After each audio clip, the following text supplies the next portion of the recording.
Okay, YouTube, I want to do a comparison between the 32-inch Mammoth Mayhem and the 30-inch Monster Mayhem. I can't find anything on YouTube comparing the two, and hardly anything on the internet at all. A lot of people know that the Monster Mayhem does ride very rough at low speed and has a lot of vibration at higher speed. I like the traction of the tire. It's awesome in mud, especially clay mud. And it still works good in rocks and is a general trail tire if you run low air pressure. I ran about 2.5 pounds on a Grizzly 660 and put these same tires on a CF Moto Z-Force 800 and ran them at about 3 pounds. If you don't run very low air pressure, they do ride extremely rough and they don't get traction on hard surfaces. Now, they do ride very rough, which is their biggest downfall. I couldn't find anything comparing the two except pictures. And I looked at picture after picture on the internet, and it does appear that the tread spacing is closer on the 32. So I thought I'd take a chance on it. And after comparing the two, as you can see here, there actually is quite a bit of difference between the tread spacing, especially if you measure right in the center, which is the most important part when it comes to a smooth ride. There's actually about 7/8 of an inch difference in the center tread spacing and about a 1/2 inch different on the sides, which really doesn't matter on ride quality. The big lug actually has quite a bit of overlap on the smaller lug, as you can see right here. If you look at my old Monster Mayhem, there's very little overlap. That makes a big difference in the smoothness of the tire. Now, this 32 is unmounted. The 30 is mounted. I don't know how much air pressure's in it right now because they've been in storage for about a year or so, and I've not cleaned them. They're still dirty and muddy from the last time I rode with them. But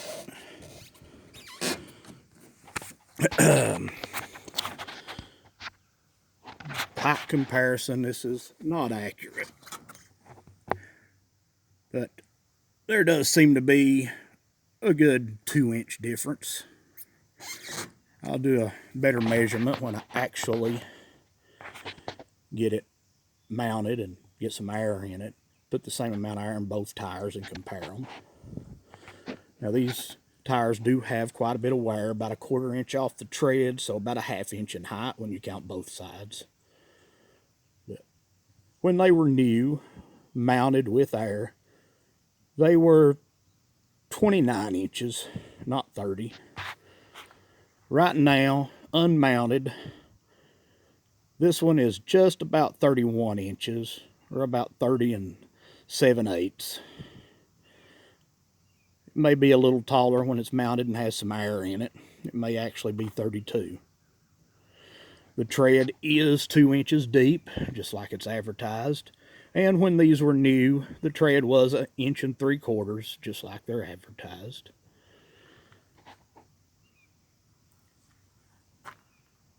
I'm going to be putting these on my 2016 Sportsman 850 High Lifter. I know a lot of people are going to say that comes with Outlaw 2s. Why do you want to downgrade? Well, I don't really consider it a downgrade. Maybe if I rode in the swamps down in Florida or Louisiana, maybe the Outlaw 2s would work better.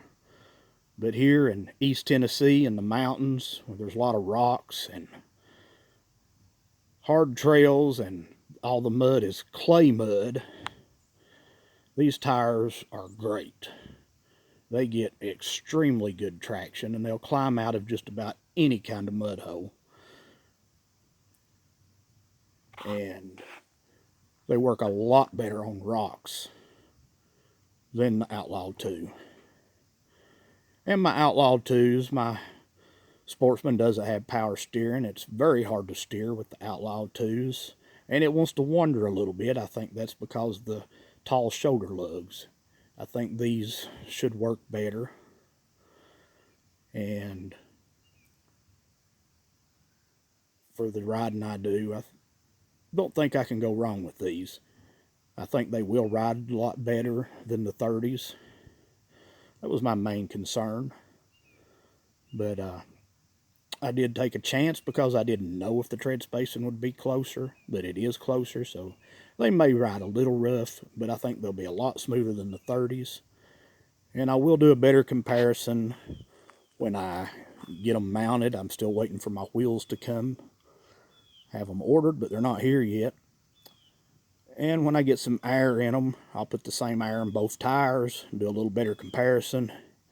And when I get some ride time on these tires, I'll try to give a little better feedback on how they actually perform on the trails. But for now, that's all, YouTube. Thank you.